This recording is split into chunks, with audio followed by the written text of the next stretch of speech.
Hello everyone, I'm Brian. Today I'm reacting to The Best Way to Create Karma with subtitles from Tsem. To create karma, interesting. Do you want to create karma? I know they say that you want to create good karma, but to create karma, you don't know if it's going to be good or bad.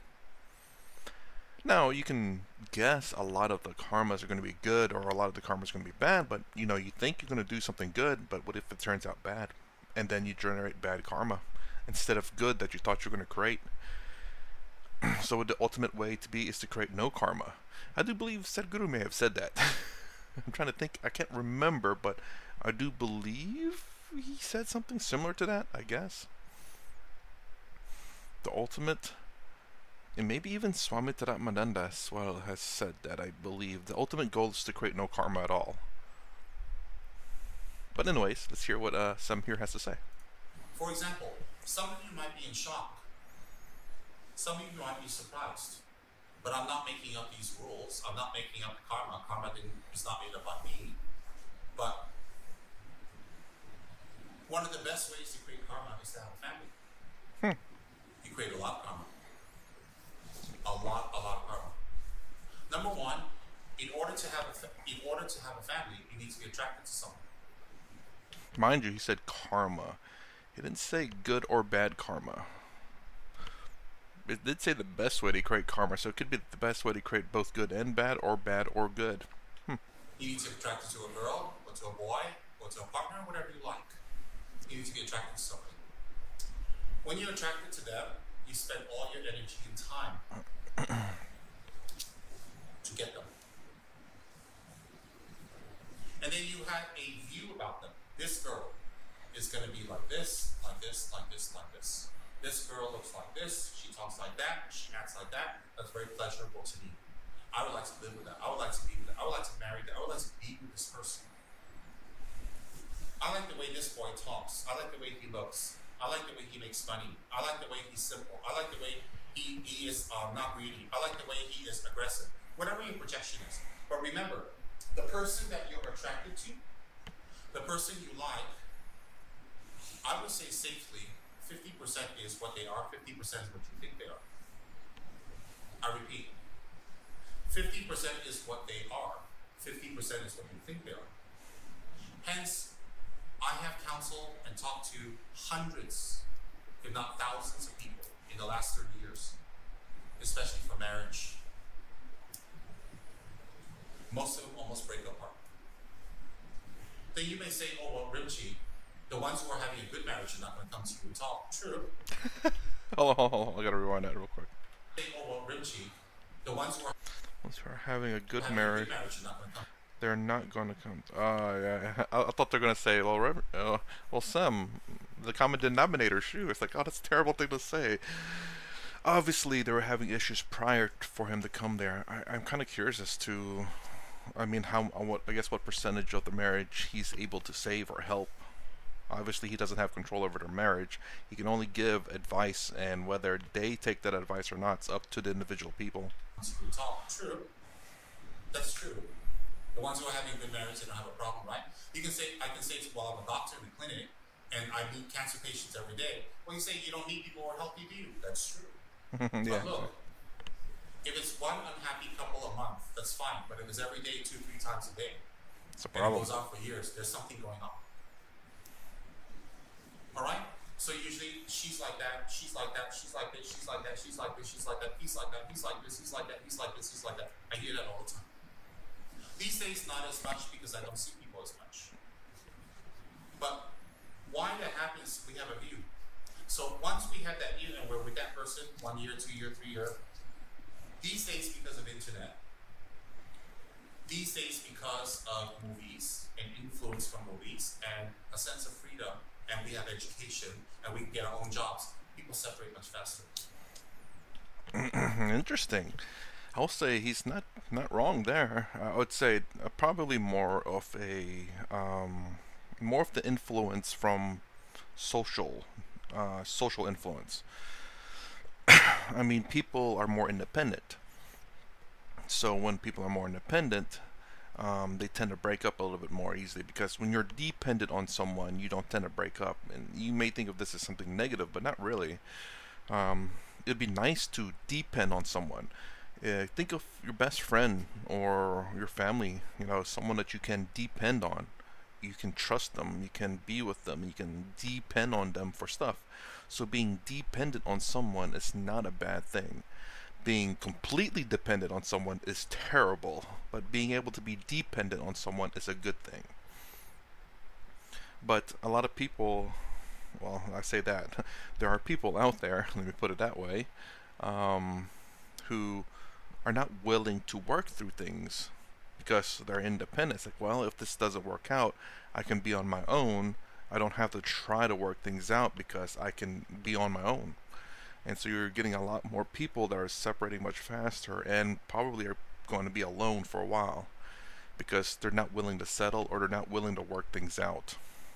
So kind of, I would say the movies are very much less, because there's been a lot of romantic movies in the past, and breaking up is still kind of on the rise.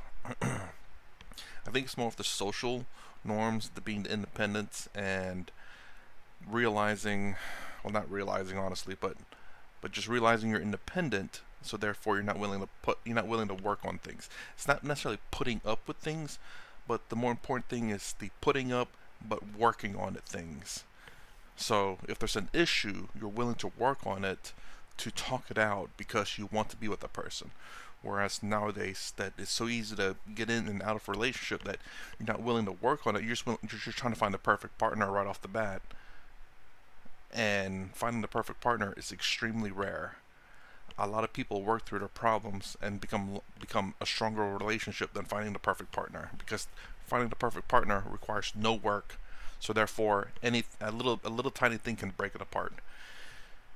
Kind of like kind of like the relationships that kind of start off thinking they're perfect, and then they're not willing to work at it because, well, they find out they're not the perfect partner. When I was growing up, if you say someone's divorced, it's a big deal. It really is a big deal. These days it's a trend. And they make it a joke on TV. Oh, I've had 7 husbands. Is that funny? Yeah, it's very funny. But actually, it's not funny. It reflects how attached and how unstable you are. I don't find it funny at all, because people are not a cup you just throw out. So what happens is, out of attachment, people get together with another partner. Then all their energy, cooking, cleaning, thinking, traveling, moving, working, planning, bank, money, is for that person. So anything else that this person can do for the rest of the world is totally irrelevant. It goes to just one person. Your wife or your husband. You could have done so many things to help many poor people. You could have done so many things to help animals. You could have helped the environment, save the planet, spirituality, history, whatever you can do so much. But because all your energy is focused on getting this person, and once you get this person, all your energy is focused on maintaining this person that you're helping. So you put it on your Facebook, you put it on your Skype, you put it on WhatsApp. You're so proud. This is my person. Actually, there's nothing to be proud of. There's nothing really to be proud of if you look at it with Dharma.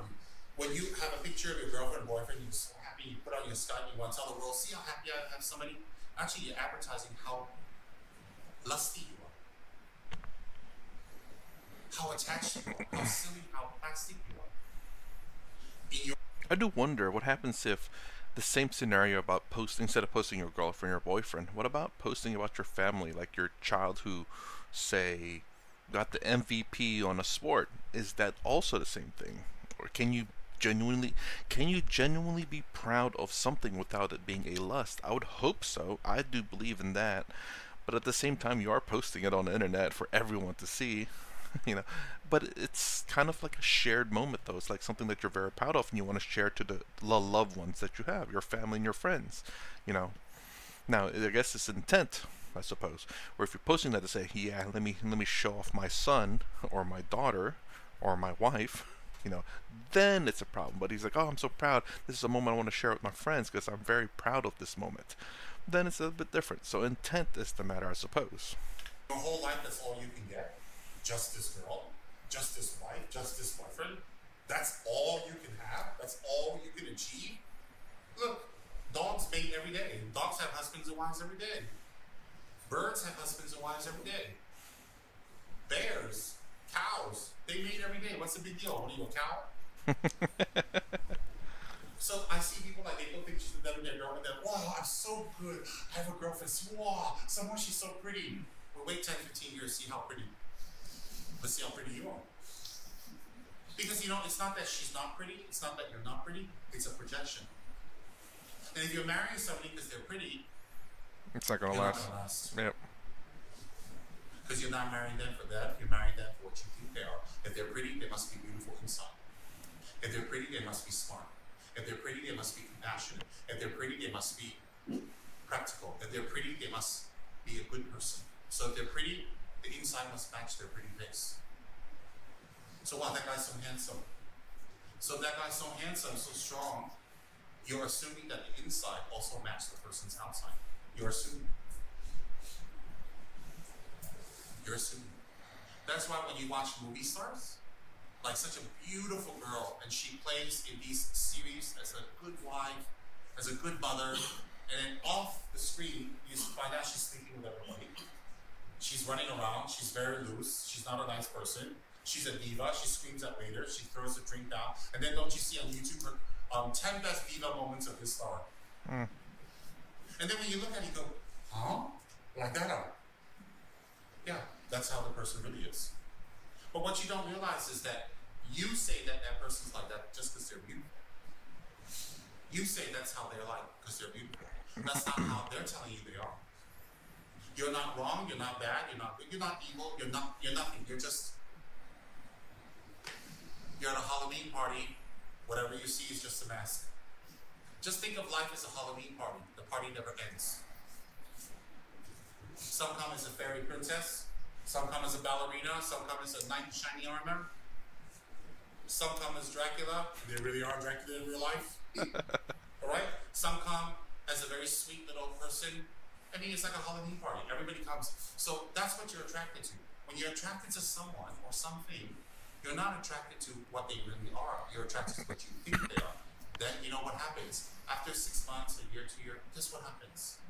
You argue. And you can't believe this person thinks like this. I can't believe she thinks like that. I mean, yeah, you're attracted whenever you're, I guess I won't say the saying, but if you're ever attracted to someone and you don't know them, it's lust. But that doesn't mean that it's a bad thing. That's usually the initial start of liking someone. If anyone tells you you shouldn't like them for their looks, they're going to be mostly wrong. Obviously, you want to like the way your significant other looks. They don't have to be a 10 on the look scale. You know, they have to be average or above average. You know, up to you how you want to decide what range of looks you want your person to look like. But you do have to like the way they look. But obviously, that's just the way to get attracted to someone. Then after that, you have to dig in deeper to who they are as a person. And there's where, for me anyway, their looks can vary. But if they're a genuinely nice and caring person, their looks go up. It just skyrockets. Because there's more to attractiveness than just the looks. If they're a genuinely good person, they become more attractive, not because of the looks, but because of who they are as a person. Why can't you believe that's how she's been thinking her whole life? It's just you didn't see it. And then the girl's like, why is he like that now? I didn't see that before. Exactly, you didn't see that before. Doesn't mean it wasn't existing. Oh yeah, and about that right there, it's like, oh, I didn't see that before. Generally speaking, when you're first meeting up, everyone wants to put their best foot forward. So everyone's going to be in their best behavior. They're going to be, doing their best whatever. It's until you really get into the relationship and get comfortable that the real person comes out. And hopefully that real person is still the same person that you met in the very beginning. If that's the case, I think you got a winner. And if the beginning person was good too. You know, obviously you don't want the beginning person to be nasty and then it's a nasty person later on. It's like, that's a winner. It's like, no. Start off good and ended up good. That doesn't mean the two people are bad. You see, this is not about someone's bad. This is about we're deluded. And then we get together with that person, and guess what happens? Before you have a child, you have an option. Maybe I can go back and get a refund. You turn them back, have a nice refund.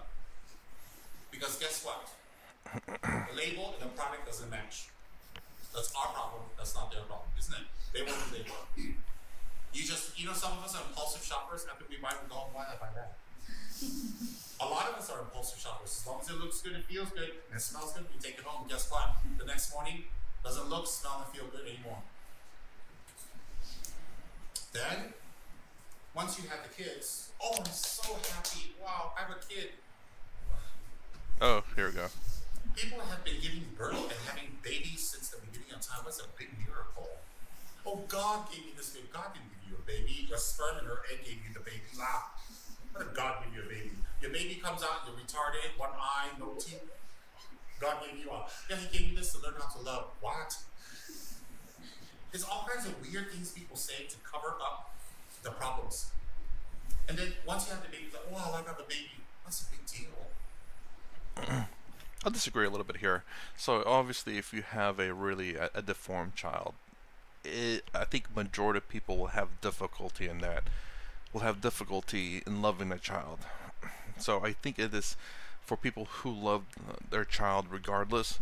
It's a different it's a different level altogether for sure. It's not easy. I know that for a fact. Let me not say that. I don't know that for a fact, but I'm pretty sure that it's very true that if you have a child that's very deformed, you would. I think a lot of people, and fair enough, would be questioning. It's like I don't know anymore. That whether they want to take care of the child or not. But those who do, they genuinely, hopefully, most of them genuinely do have a caring heart. And then about the giving birth part, yeah, sure, we've been doing it throughout many millennia, but this is your first child.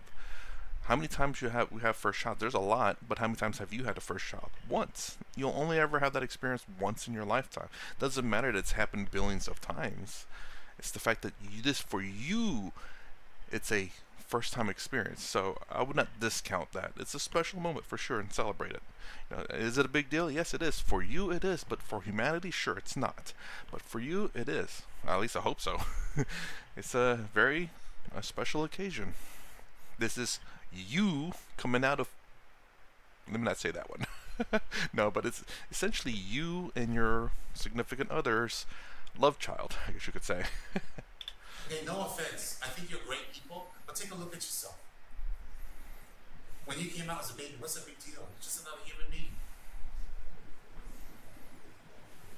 Oh, look at my baby. Wow, look, it's a girl. Oh, it's a boy. What do you want? There's only girl and boy. I mean, what else do you want? Look, I got a girl. Oh, I got a boy. I got both. Well, what else do you want? There's only that. Nope. Then once you have a baby, then the life starts going away. No more sleep. Gotta feed the baby, maybe breastfeed, maybe bottle feed. No more rest. Becomes irritation. She doesn't get up to make the breakfast anymore. And the next time you go, you feel romantic, she said, no thanks, I'm too tired, I was up the whole night. And then the husband, hey, you can't keep switching jobs anymore. You can't just be happy and go lucky anymore. Now you gotta work and save money. Because you know what? Gotta feed the child, feed the child, feed the child. Put to school, put to school. Gotta buy clothes, buy clothes, buy clothes. Oh, gotta feed them. Gotta take them to doctor. And if your kid comes out okay, you're fine. They grow up, they're a monster, they're selfish, they don't respect you, they're not nice people, they're into themselves, they don't have a good relationship with you, you wasted your whole life. Oh yeah, you wasted your whole life. Your kid grows up to be a monster, you wasted your whole life. You know why? You created another person to go out in society to hurt other people. So why are you proud about that? Why are you proud that your kid is selfish? Why are you proud your kid is materialistic? Why are you proud that your kid is into money, into Star Hill, into branded things, want to travel, want to have good foods, want to look good, want to go to the gym, want to be sexy, want to get surgery? Why are you proud that your kid is like that? There's nothing to be proud of. And if your kid is selfish, not nice, mean, nasty, you wasted your whole life. Because this is all you produced. This is all you did your whole life. Okay? It doesn't make you a bad person. It doesn't make you an evil person. And I'm not judging or condemning anyone. That's just the facts. Well, maybe if you didn't think it was just another girl or a guy, just another baby. Well, of course, you don't want to think your child is just another person. To you, it's not just another person. That is your child. To other people, it's just another person, absolutely. And obviously, raise your child right. Make them, don't tell them what to think. Make them think on their own. But tell them how to think, though. It's weird to say that. Well, how about if your kid comes out nice? Great. Comes out nice, saving the world, helping the world, maybe grow up and be a great person, scientist, and doctor. See, that's wonderful. That's wonderful. And that is possible. But that person's still not really Samsara. That person still is Samsara. That person still has attachment. Alright? So, then when your kid gets older, as they get older, your freedom becomes less. Even if you're super rich, and you can have 10 nannies and 10 butlers to watch your kids, your freedom becomes less because the guilt is there. As the kid grows up, becomes more spoiled, becomes more rotten, wants attention, wants love, is screaming for the mother, screaming for the father, doesn't see them. And the kid grows older, all they're interested in is money, money, money, handphones, jewelry, going out, parties, hair, clothes, party, travel, that's all they're interested in. And as you watch this kid grows up, and that's all they're interested in. Because you were too busy going to parties, you were too busy going out and having a good time. The guilt, the sadness you feel will also be in the prison. You make you into a prison. Okay, I see what it's saying there. It's really weird to think that even when as your kid grows up, you become less free. I was like, no, when your kid grows up, they become independent, then you no longer have to raise them. They can raise themselves, and therefore you are free to do what you need to do or what you want to do. But I'm guessing he's making the assumption that the kid is spoiled rotten and the kid's bad. And then the fact that, you care about how you raise your kid, you care about how your kid is interacting with the world, and yes, I would say you still have your freedoms, but you will still feel caged up because of the guilt. I noticed that in this one there's a bit of an assumptions in terms of if your kid is bad, but it's like you said a little bit later from that, your kid can be equally as good. So I wouldn't say I wouldn't just judge it based on the bad, but also the good. So I guess the assumption here is I don't know, I guess both good and bad. To be prepared for that, absolutely. Again, how you raise your kids is going to determine that. You'll be in a prison. And then once you have the kid, what are you celebrating? You go to the zoo, the baboons have kids. What's the big deal? What's the big deal? Baboons can have kids, and then you have kids, you're so proud of it. I don't see what's the big deal. The big deal is that that is your child, not just a child. I guess I'll disagree with him in this one. Obviously, you don't. I think he's trying to talk about attachments and detachment from the world, which is very true. But I think you can still be proud of something without having attachment to it. I think because my reasoning for that is the fact that imagine having attachment to say like a sports team, but they didn't win the World Cup or the whatever the final game is. You still don't suffer. It's like, oh, it's too bad my team didn't win, but I'm still very proud of them. They did their best. They got as far as they could. And there's always next year, and I hope they work hard. And this is what I mean by attachment without sufferings, where you can still be proud of something, even though they didn't win the big whatever. You can still be proud of them and be happy for them that they at least got to as far as they've gotten, even if they did terrible. It's like, oh, I'm just very disappointed in my team. I wish they could try better, but I still love them. They're my team. I would not betray them or whatever. It's an attachment without really suffering, even though you're disappointed in them. But that's my perspective. Now, could I be wrong in that? Sure, but as far as I know, in terms of my own perspective, no, I can be proud of something, even though it doesn't give me the best glories of the entirety of the world. It's not the point. The point is not to have glories or number one things with it. It's about being proud of of whatever it may be, regardless of whatever it achieves. Hopefully, it achieves decently good things. It doesn't necessarily have to achieve the best things. I guess that's the way of looking at it. So again, like you're looking at your child as you being proud of your child, even though he's not being the CEO of the world, but as long as he's being a good person, having a good family, and having a good relationship, I think that's great enough, good enough. I settle for good enough. If you're wanting more than that, man, you are asking a lot. But if you just settle for good enough, I think you won't be disappointed in a lot of things. So again, being proud of something that is, may not be the winner of the World Cup, may not have a whatever wins to zero losses record, to maybe just have a good job, good family, and caring person. Maybe to some people that's not enough, but to me that's fantastic. Something to be proud of. Oop, what? Oh, I didn't mute that. Let's rewind that a little bit. You'll be in prison. And then once you have the kid, what are you celebrating? You go to the zoo, the baboons have kids. What's the big deal? What's the big deal? Baboons can have kids, and then you have kids. You're so proud of it. I don't see what's the big deal. What's the big deal? Your body is made to have kids. I mean, you are like an apple. You have seeds inside. The apple rock, the seed goes, and it grows into the tree. That's it. You're just apple. Now, when your kid grows up, you gotta go to college. If you got money, fine, you put it through college, let's hope you turn out well. If you don't have money, well, you'll be struggling. You'll be working and working until you become wrinkled.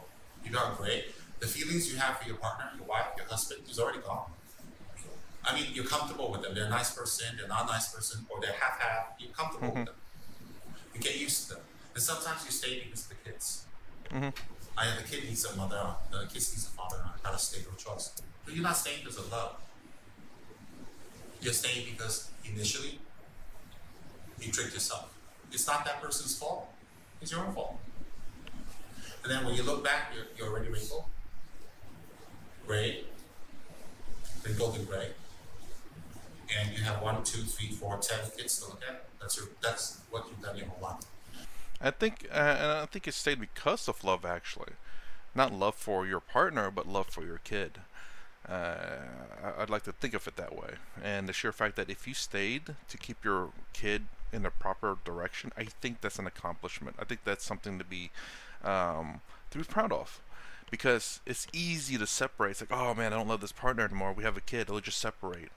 That's easy to do, but to stay together and try to work things out, or if nothing else, try to stay together just without arguing, of course, but stay together for the kids to make sure that the kid is raised properly. I think that shows a lot about the two individual people there. And I think he said something else. Let's see.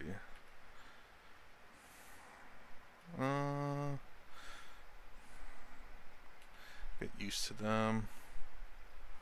Well, hopefully, obviously, that your feelings for your partner doesn't go away, But again, this is, I believe, the assumption of, seems like either the worst case or not the best case, probably, because it's a lot of assumption on negatives here, and I just want to point out some of the positives, or even some of the positives in the negatives.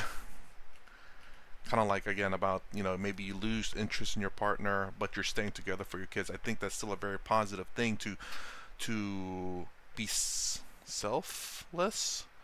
That instead of seeking your own pleasures to find another person, that you're willing to give that up to make sure that your kid is raised properly. Because in the United States, there are a lot of fatherless kids, and they have a higher tendency to commit crimes and fall into poverty, not to do well in life in general.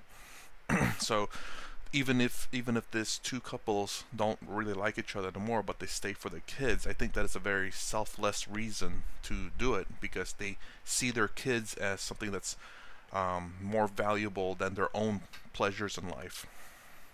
Fault. It's your own fault. And then when you look back, you're already wrinkled, gray, wrinkled and gray, and you have 1, 2, 3, 4, 10 kids to look at. That's what you've done your whole life. Oh, I lived such a good life. I traveled, I read, I had good friends, I drank wine, I visited countries, I've had 5 beautiful kids. Oh wow, you see what I've accomplished in my life? You know how many funerals I go to last time? Hundreds of people talk about that. I sit there and go, You lived a beautiful, that's it, that's a beautiful life. That's your version of beautiful life, it's not my version. Why is that not my version? To me, that's not a big deal. It's not a big deal at all. And that's fair enough, absolutely. I mean, everyone has a different perspective on what is and isn't successful in life. And that is 100% true. There was something else he said, I forgot already. I am terrible at remembering things, but yes. And for me, again, my perspective on what is and is, oh yeah, I know, I remember now. What is and what isn't successful, it's different for every individual human beings, you know. Me becoming enlightenment, is that like a major accomplishment, or is that a end goal of mine? Yes and no. Do I want to be enlightened? Absolutely. Am I gonna, I guess, struggle to get there? Probably not. I'll go about it my own way, and I guess I have no qualms about if rebirth is true. I have no qualms about being reborn. It's life is life, regardless. And if I get reborn because of my own idiocy, then I deserve it, and I'm willing to accept that punishment, or maybe reward. Who knows? Maybe I will be in a, I don't know, higher plane, or be richer or something. I have no idea. Anyways, even with the parents not liking each other, they can still find their own happiness, but still sacrificing to make sure that the child is grown right. That's the thing I wanted to add, is that ensuring that your child is raised properly is also a sacrifice. Again, it doesn't have to be a negative sacrifice. You can, how do I say, kind of like, I guess you could say, like the Swami Vivekananda, where I believe, if the stories are true and what I heard is true, that he slept in the streets. That's, he is suffering for what he believes in. So, and I believe he believes that to be a good thing. I mean, obviously, he'd rather, probably, maybe rather sleep in the bed, but he chooses to do that because he believes his cause is much greater than the little suffering that he's suffering now. So if he has to sleep in the streets, if he has to walk 80 kilometers or miles, it is all worth the sacrifice for what he believes in. And this thing can translate into exactly the same thing with the mother, father, and the child, where them sacrificing their life to ensure that the child grows up is, at least from my perspective, is the same. I mean, obviously, Swami Vivekananda is a bit of a greater, excuse me, a greater cause than, say, a single individual person. But I think one person or 100 people doing something better for another person is a good thing, whether it be for 100 or a million, because it's a selfish act. So, when we think about all that, all those actions create karma. All those actions create karma. What kind of karma? In a nutshell, karma to keep doing that over and over and over and over. It doesn't stop. So Buddha created the Sangha to stop that. Buddha created monasteries, stupas, mantras, meditations, merit-making activities. Okay. So, I mean, I agree with what he's saying, and he's assuming a lot of the negatives for sure. And it's to point out, obviously, the generating of karmas, attachment to the world. And I do believe in rebirth as well. And not me believe in rebirth, I do believe in him talking about the rebirth. I think Hinduism and a lot of the I don't know what to call it, subcategories, like Buddhism and Jainism, believe in reincarnations as well. So in order to stop reincarnation, you have to, I guess, and again, I'm not too familiar with Tibetan Buddhism. I believe people have said it is Tibetan Buddhism, but do you need to generate good karma, or do you need to eliminate karma altogether? I'm not sure. I think in terms of Advaita Vedanta is, you can generate good karma to go up levels, I believe, or that might be another following. At least in Sadhguru, you need to eliminate karma altogether, both good and bad, to have no more karma left, so that you're no longer reborn into this world. Because you need I believe Swami Taramananda has said that you need to, maybe he didn't say that one, but anyway, expel all karma. That way you have no, well, I guess the universe needs to expel all karma, and the universe will be reborn in itself.